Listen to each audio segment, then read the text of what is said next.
In this video, we'll be talking about one of the three question types that you'll encounter on the verbal section of the executive assessment reading comprehension passages. So the question logistics in the verbal section, you're going to assume one passage of reading comprehension of 3 to 4 questions per 7 question verbal section half.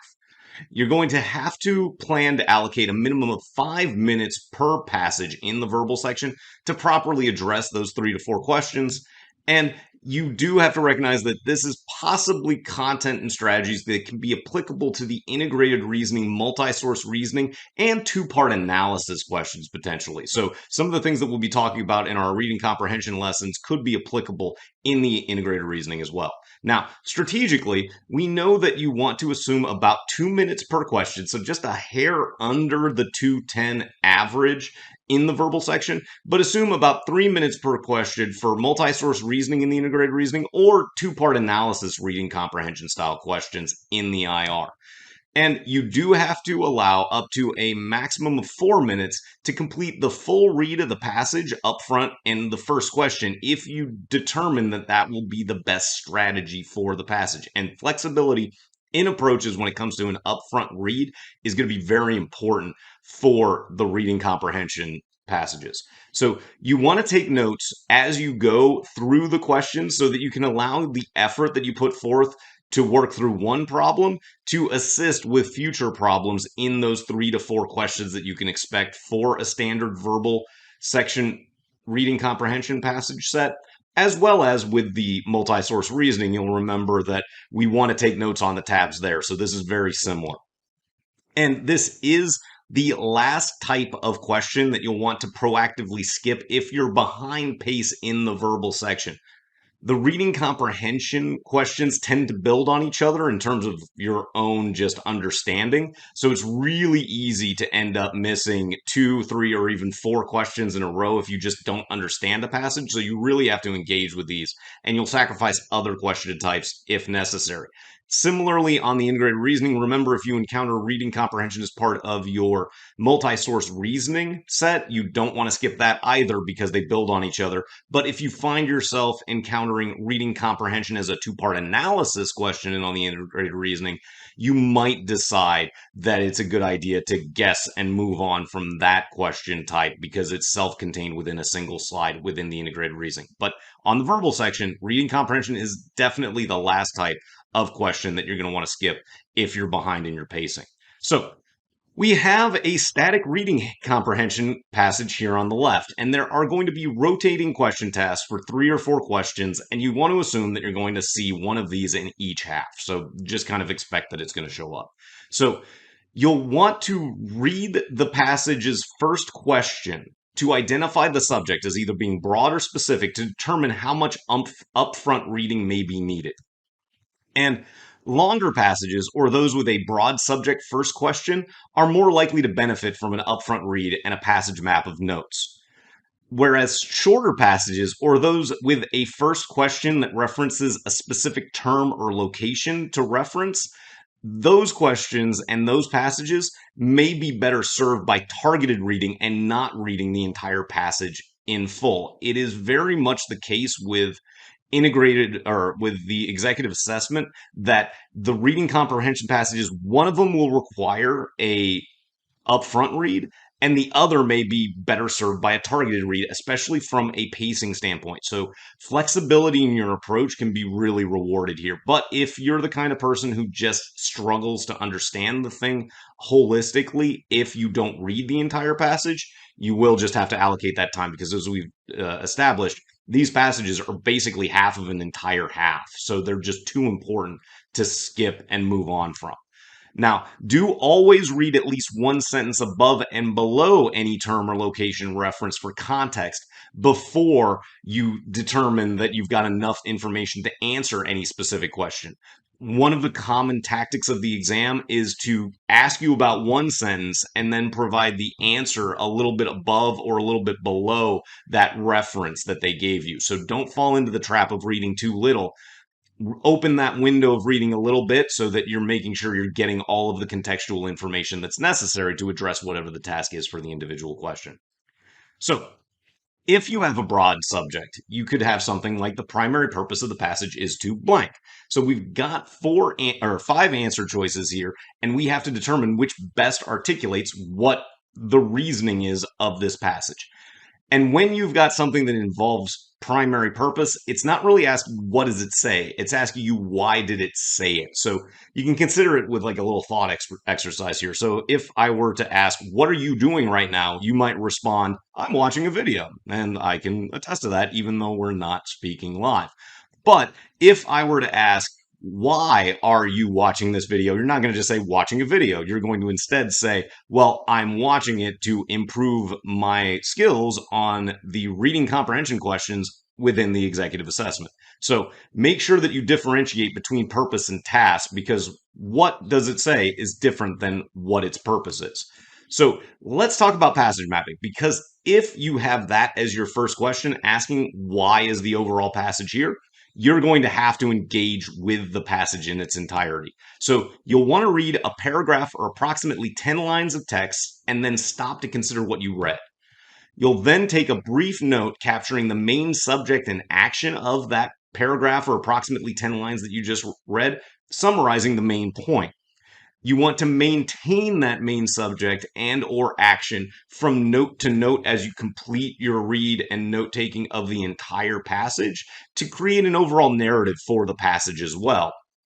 And if the main subject or action changes unexpectedly from your notes, revisit what you took as the prior note to make sure that you captured what the actual subject and main action was, because you may have been predicting what was important and it actually took a left turn within the passage.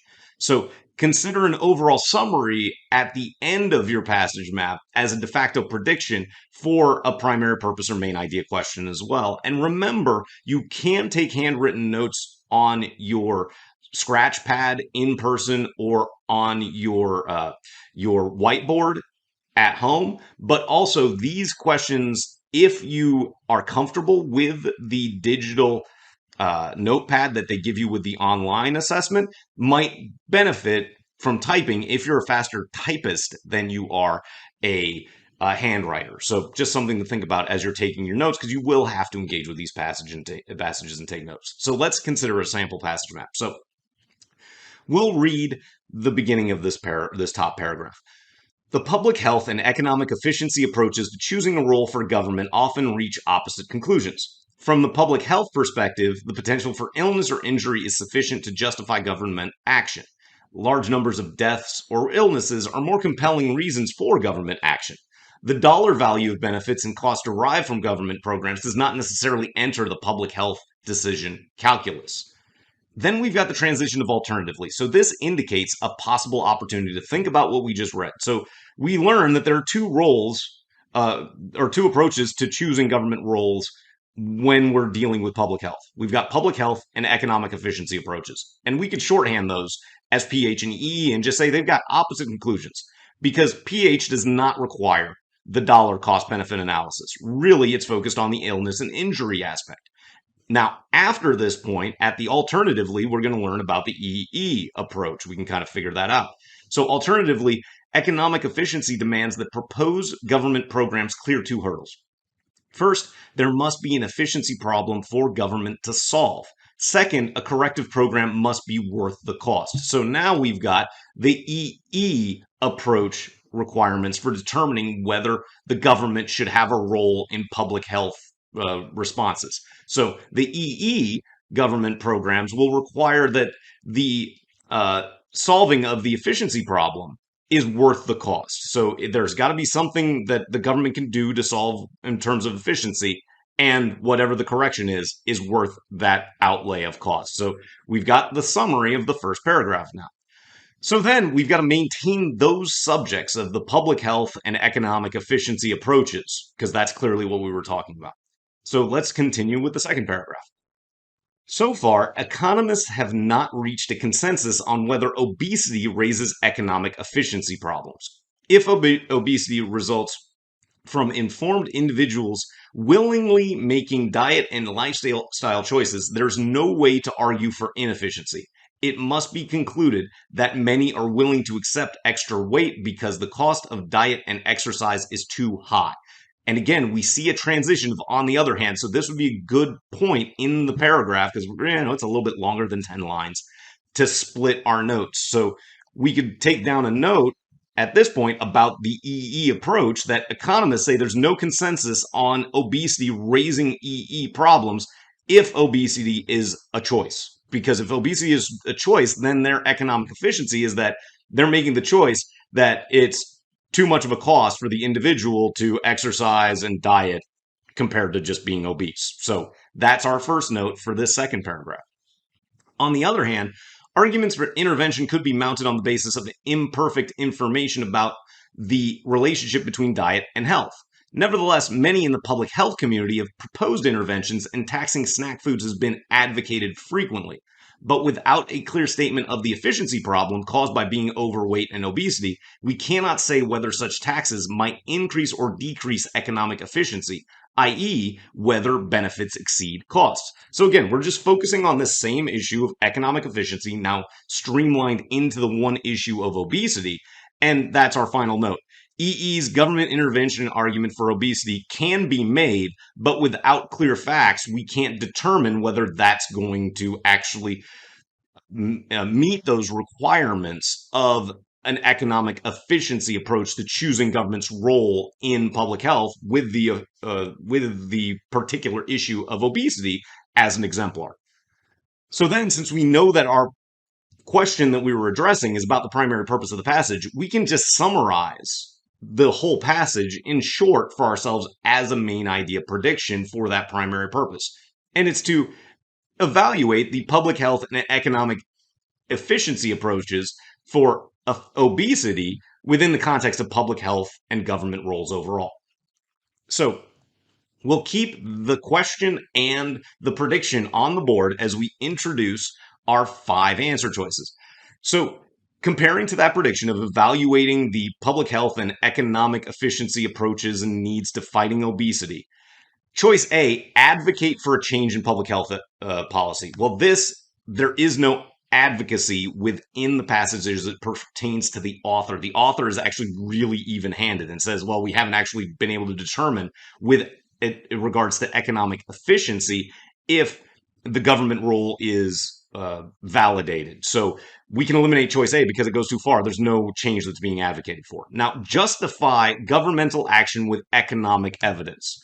Well, again, we don't justify the governmental action. We say that some people, the public health people in the government, want to do something like tax snack foods to attack obesity, but the author is still equivocating on the economic efficiency, the EE side of it. So we don't know that choice B is going to match because it goes too far beyond what the construct of the passage is holistically. Now, choice C, examine possible causes for public weight excess. No, we didn't talk about the causes. We just said that people are overweight and there are the obese. So there are no possible causes. This is simply an outside concept that isn't really addressed within the construct of the passage and certainly does not match our prediction. Choice D, argue that health concerns supersede economic consensus. Again, there's too much equanimity in this passage. The author is saying that both are reasons to evaluate when it comes to the public health approach and the economic efficiency approach, but the author doesn't take one side against the other. Whereas choice E, consider variables impacting government decision-making. Absolutely. We're talking about these different variables, public health approach, the economic efficiency approach, the different aspects within the economic efficiency approach, and it's all about whether the government has a role to play within this issue of battling obesity. So this is quite fine, rather just anodyne terminology, bland terminology, but there's nothing wrong with it, and it matches our map and our prediction pretty nicely. So let's move on to a specific subject question. So we've got an example here of the author most likely mentions taxing snack foods in order to. So we have to go find that phrase in the passage. And sometimes on the executive assessment, it'll actually be highlighted. But you can see I've highlighted it on the left-hand side. And we've got to determine in our own words, why does the author mention taxing snack foods in the context of the second paragraph? So we're going to have to reread at this point. And I'm going to have to reread at least a sentence above. But the sentence above starts with on the other hand. So I'm not going to want to start there because I've got to figure out what the first hand was.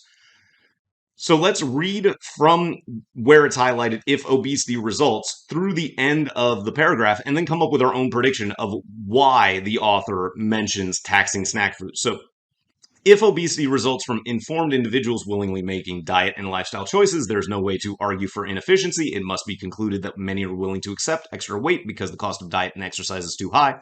On the other hand, arguments for intervention could be mounted on the basis of imperfect information about the relationship between diet and health. Nevertheless, many in the public health community have proposed interventions, and taxing snack foods has been advocated frequently. But without a clear statement of the efficiency problem caused by being overweight and obesity, we cannot say whether such taxes might increase or decrease economic efficiency, i.e., whether benefits exceed cost. So, taxing snack foods is introduced as a method to battle obesity. So, as our prediction, we could just have a short statement such as cite a possible public health government obesity information. It's just one option, and we don't really go much deeper into it, but it's just one possible response that the public health approach for government role in addressing this health issue of obesity could be implemented. So now we go through the answer choices comparing against that prediction. So recommend a course of action for raising government revenues. Absolutely not. Again, raising government revenues may be a tertiary result of taxing snack foods, but that's not why it's being referenced here. So you can't go outside the structure of the passage. We can eliminate choice A for this reason. Choice B, cite a policy that is likely to reduce public obesity. Again, maybe, but that's not why it's mentioned here. So we don't know that it's likely to reduce. It's just one that has been advocated frequently based on the passage itself. Propose an alternative health intervention. So here it is one way that could address the health issue of obesity. So that is reasonable, except it's not an alternative, right? There's no other way that it's being posited against. So be careful with all of the words that are in here because alternative makes this wrong. Now, identify a method of diet improvement that has support. Well, it is a method of diet improvement and it is supposed to address obesity and it has the support of the public health community. So this matches the details and the purpose of the second paragraph. And lastly, choice E, defend the economist's lack of consensus. Well, we're not actually defending the economist. This is addressing the public health community. It's actually the other side of the discussion at this point. So we'd select D in this case because it addresses specifically the subject and the task of this problem. So step one for the reading comprehension process. Always identify the question task, and you'll have to do this as you go to determine the subject and what you're supposed to do pertaining to that subject. Then you, of course, have to read what you need to address that subject and task.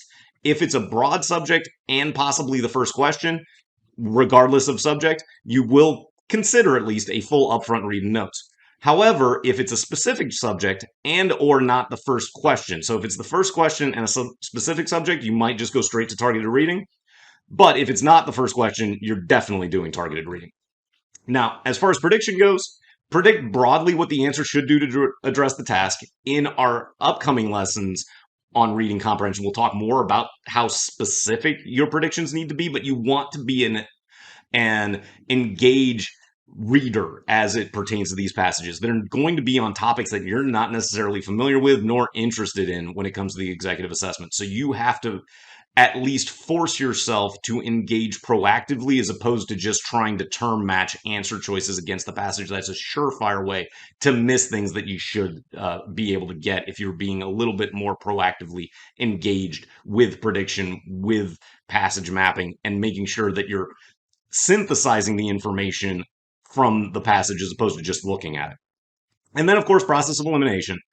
Focus on actions and descriptions for objective reasons to eliminate. And we saw that looking at verbs, things like argue, things like always, none, those sorts of qualifiers, quantifiers. These are objective reasons to eliminate, and that's why you're going to be able to X out some of these answer choices through your process of elimination on your scratch pad. And when you're down to two, Our default position is kind of counterintuitive. You want to default to selecting the option with fewer direct vocabulary terms from the passage and a less absolute claim, because the way that they create trap answers is by using terms that you're familiar with from the passage. So you fight that by actually going with things that use generic terminology and say things that aren't that absolute. So in short, go bland when you're down to two and pick the one that seems a little bit more anodyne, a little bit more generic, as opposed to the one that makes a more certain statement. So let's go over to the whiteboard and apply these processes and tactics in a couple of example problems from a sample passage. So here on the screen, we see a sample reading comprehension passage, simple two-paragraph passage, and a first question of the author is primarily concerned with. So the task here is really just asking, why was this written in its entirety? So that means that we're going to have to do a little bit of a passage map. So I'm going to set up the scratch pad, A, B, C, D, E, with a little line over top, and that is our task of just why written.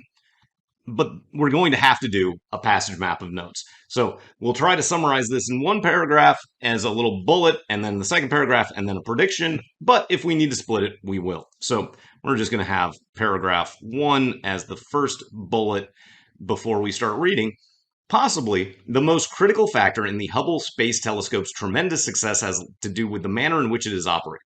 Hubble is a public facility observatory open for use by any astronomer from around the world. Each year, an announcement goes out to the worldwide community soliciting research proposals for use of Hubble and its instrumentation.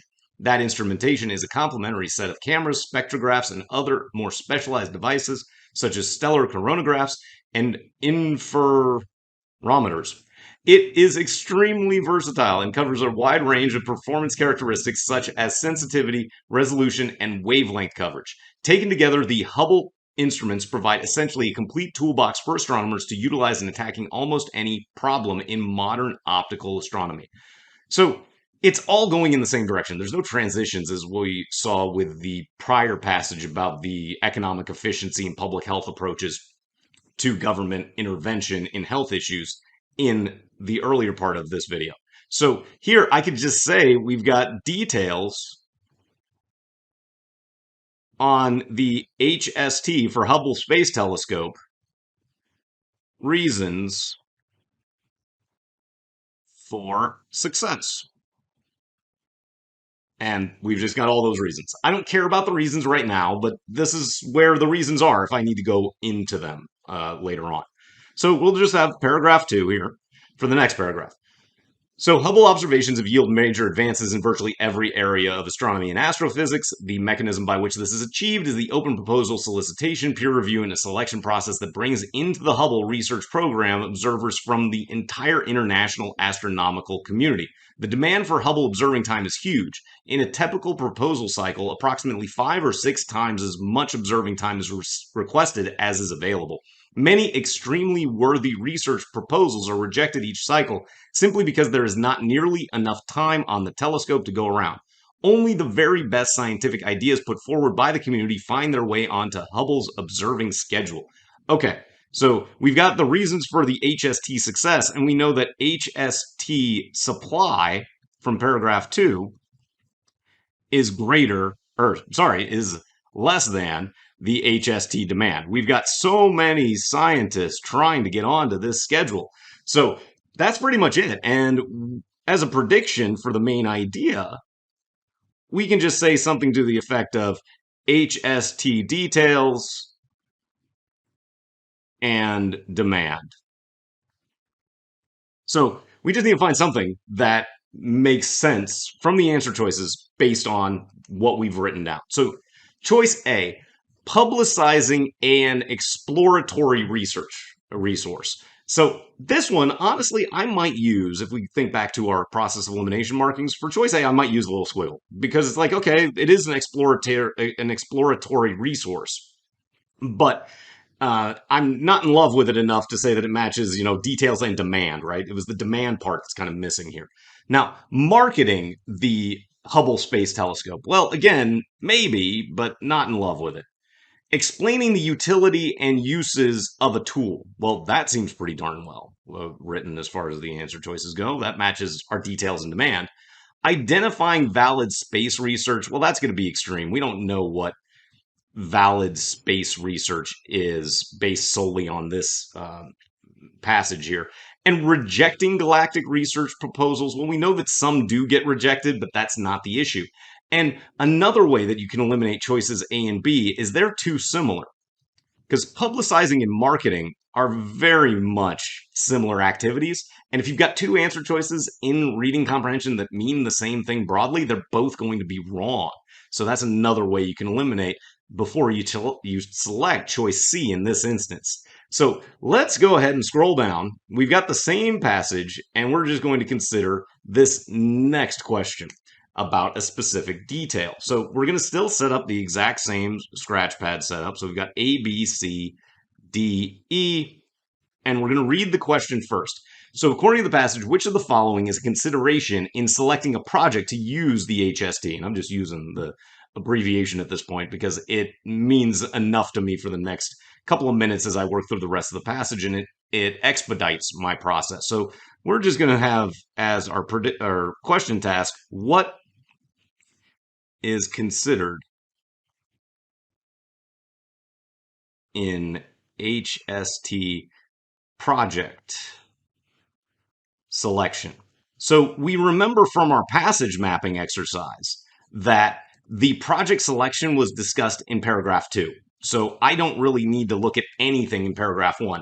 And I'm just going to cross-check to a degree what is in there. And we've got some, the research pieces, we've got mechanism by which this is achieved is the open proposal solicitation, peer review, and selection process. And that's what we've got to focus on. So choice A, proof that similar experimentation has already yielded major astronomical advances. We're not talking about proof. That's too extreme.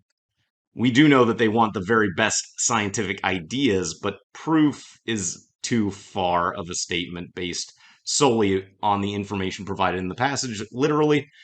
Validation of a project's worthiness by disinterested contemporary scientists. Well, here I may or may not know the term disinterested, and remember to use our question mark for the verbal process of elimination. If you don't know what that means, just hold it as a possibility, because there's nothing here that would be extreme like proof was in choice A.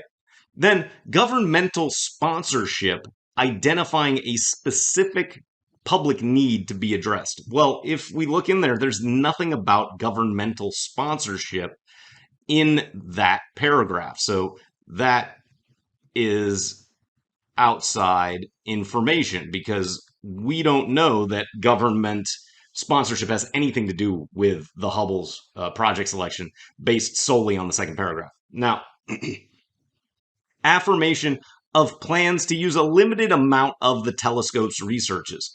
Well, we know that the demand for observing time is huge and that there's not enough time on the telescope to go around, but it doesn't say anything about the proposal submitters actually saying they'll use a limited amount of time. So that is a bad comparison because they didn't actually say that in the passage, and we can eliminate for this reason.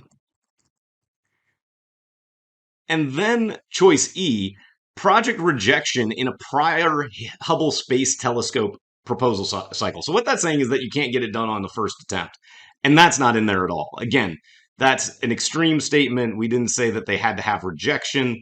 So that one's out. And if you're uncertain of this word disinterested, you can still get choice B is the correct answer here, even though you may not have known what that meant. But disinterested contemporary scientists are actually those peers who are reviewing, because disinterested just means that you're unbiased.